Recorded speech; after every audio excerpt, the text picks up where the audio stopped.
దేవుడు చెప్పడం కాదు, నాకెంత తప్పులు ప్రభావ, నాకెంత శ్రమ ఉంది, నాకెంత బాధ. దేవుడు చెప్పడం కాదు, దేవుడు తెలుసు నీకు ఎంత బాధ ఉంది.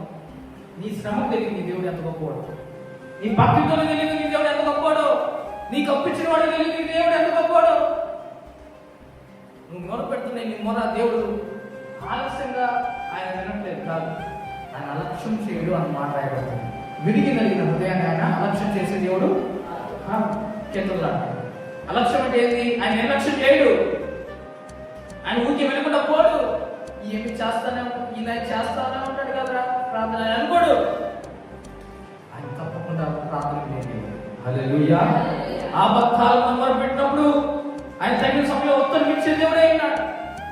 ఆపత్కాలంలో సహాయకుడు ఆయన ఉన్నాడు. నువ్వు నా నామం కంటే ఏదైనా నేను నీకు ఇస్తాను. అందుకని మన శ్రమకి, మన బాధకి, మన అప్పులకు చెప్పాలంట మన దేవుడు ఎంత గొప్ప.